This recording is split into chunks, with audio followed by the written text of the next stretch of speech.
jnana, bhakti, karma, connaissance, dévotion, action. 3 yogas des origines créés par les grands sages rishis védiques.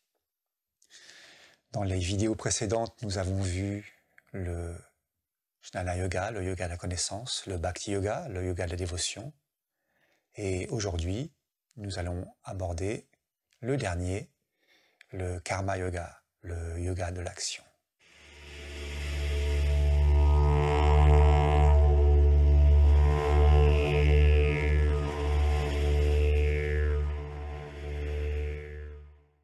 Salut à toi, c'est Emmanuel et je suis heureux de te retrouver sur la chaîne Mère Divine.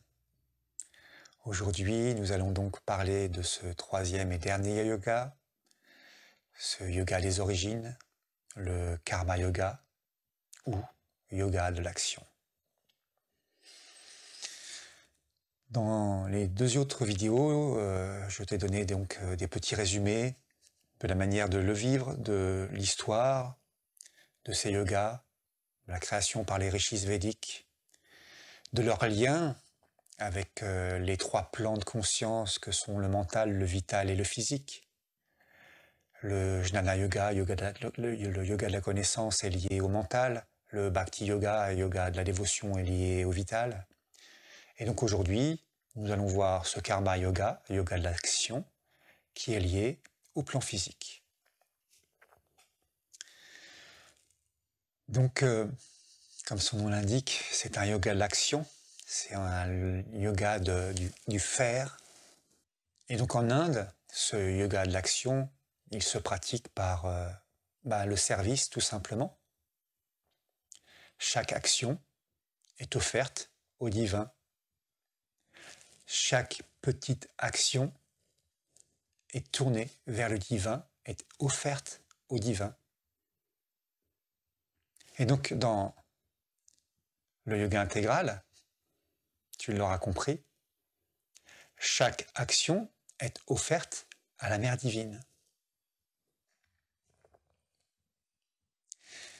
En pratiquant de cette manière, ce yoga très particulier, en offrant chacune de nos actions à la Mère Divine, on découvre beaucoup de choses, énormément de choses sur ce chemin-là du karma yoga. La première, c'est que on peut se tourner vers la Mère. Je vais parler du yoga intégral, mais c'est la même chose avec le divin pour tous les autres yogas, enfin pour le karma yoga originel. Chaque action est tournée vers la Mère. Donc dans notre manière de faire, dans nos actions, dans notre faire, on se tourne en permanence vers elle. On offre chacune de nos actions à la Mère. Ça provoque beaucoup de choses en fait, ça. Et surtout, la chose la plus importante, c'est que à un moment donné, en pratiquant de cette manière, on va se détacher progressivement du fruit de nos actions. On ne fait plus pour avoir un résultat. On fait parce qu'on veut juste l'offrir à la Mère Divine. On n'attend plus quoi que ce soit. Il y a des résultats. Le faire implique des résultats toujours. Mais les résultats, ce ne sont pas pour nous. Ce sont pour la Mère Divine. Et arrive un moment donné, si les résultats ne sont plus pour nous et qu'on offre nos actions à la Mère Divine, eh bien on se rend compte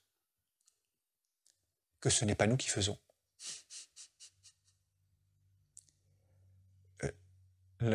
L'acteur ou l'actrice de nos actions, ce n'est pas nous. Et tu l'auras deviné, oui, c'est la Mère Divine. C'est la Mère Divine qui fait à travers nous, mais depuis toujours. Depuis toujours. Et pour toujours. Enfin, pas tout à fait, parce que le but du yoga intégral étant de diviniser la matière, le vital et le mental, et de faire la jonction entre le supramental en haut, le divin en haut et le divin en bas, à un moment donné, nous allons être entièrement nous, avec notre être psychique qui sera passé en avant, et même le faire, donc ça sera nous qui le ferons. Mais en attendant, c'est la mer qui fait.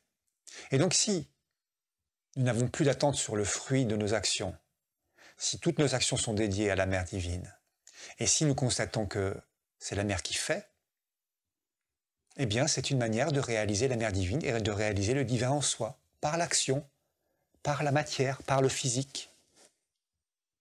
Donc encore une fois, c'est une voie puissante.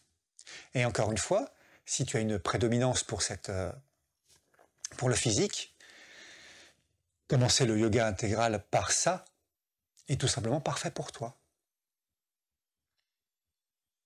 Alors, je vais te raconter une petite anecdote qui est un peu amusante, un peu spéciale aussi. Comment j'ai mis en application mon propre karma yoga. Le faire, pour moi, ça n'a jamais été la prédominance, on va dire. Je suis quelqu'un d'actif, je fais, tu vois bien d'ailleurs, je suis en train de faire moult vidéos depuis quelque temps. Donc je suis quelqu'un d'actif, j'ai été artisan, j'ai fabriqué des instruments de musique, enfin j'en fabrique toujours, et je suis toujours artisan. Donc je suis dans le faire. Mon métier est un métier de l'action, du faire. Mais il n'empêche qu'il y a des tâches qui n'étaient pas si évidentes. Et je me suis dit, il y a une action que j'aimerais bien tourner vers le divin parce que j'ai du mal à le faire, c'est la vaisselle. Alors un jour, je me suis dit, bon, maintenant, la vaisselle, je vais faire la vaisselle pour la mère divine, pour le divin. Donc j'ai commencé à nettoyer mes assiettes, mes couverts, mes verres et tout le reste, en tournant cette action-là vers la mer. Avec le temps, il s'est produit beaucoup de choses. Notamment,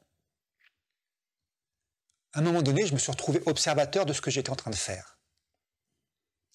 J'ai eu une position intérieure en moi, puisque je me suis mis en silence, je me suis mis positionné, concentré dans le cœur, et je me suis offert à la mer et dans mes actions.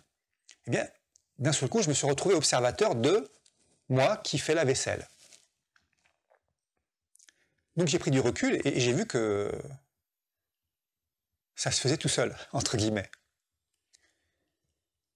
Et puis, petit à petit, le fruit de l'action, c'est-à-dire finir de faire la vaisselle, qu'elle soit faite, bon, je ne m'en suis pas préoccupé. Ça finissait par se faire. Mais moi, ce qui m'intéressait, c'était d'observer ce qui se passait pendant que je le faisais. Donc, je ne me posais pas la question du faire ni du résultat. Et donc, à la fin, à un moment donné, alors pas tout le temps, mais très souvent, par moment, j'observe et je vois vraiment la mère qui est en train de faire, mais elle n'est pas seulement en train de faire, c'est la mère qui fait, c'est la mère qui est l'assiette, c'est la mère qui est l'éponge, c'est la mère qui est l'eau, c'est la mère qui est tout. Et moi, je suis juste l'observateur de tout ça, quoi. C'est la mère qui est le résultat. Donc voilà comment j'ai commencé à pratiquer ce karma yoga que j'ai mis en application après dans ma vie du quotidien sur toutes les autres actions, pas que sur celle-ci.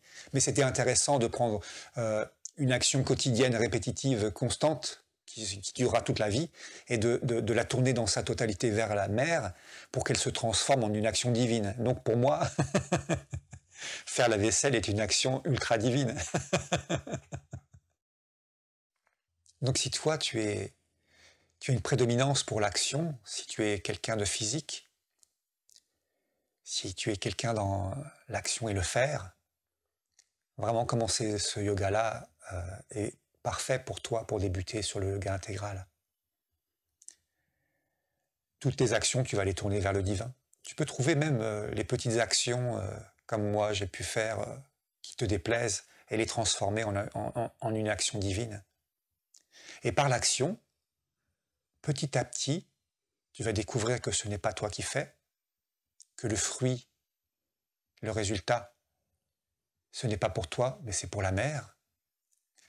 Tu vas voir que non seulement ton action mais l'objet même de toute l'action, c'est la mer.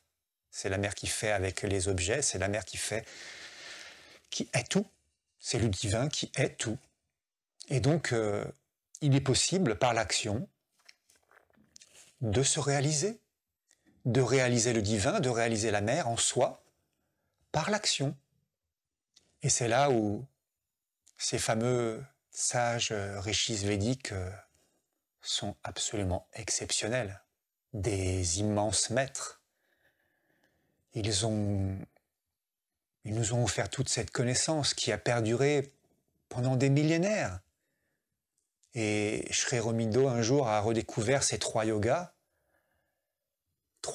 qui correspondent à trois natures différentes. Je trouve ça fascinant et extraordinaire. Je trouve ça merveilleux même. Et donc, Sri Aurobindo a écrit ces trois livres, la synthèse des yogas. Je te laisserai bien évidemment, comme toujours, le lien en description pour que tu puisses les consulter gratuitement. Ces livres, pour moi, sont, avec les lettres sur le yoga et Savitri, nous en parlerons un jour de ce fameux livre Savitri qui est le summum des écrits de Sri Aurobindo, mais la synthèse des yogas, je le lis depuis 30 ans. C'est un livre sacré pour moi où il explique tout, absolument tout sur cette connaissance de ces trois yogas des origines et mieux encore sur la synthèse qu'il en a faite pour qu'on puisse pratiquer ces trois yogas en même temps. Il explique les différentes natures, mentale, vitale, physique. Il explique toutes les pratiques, tout ce que tu peux découvrir sur le chemin, tout ce que tu peux mettre en place.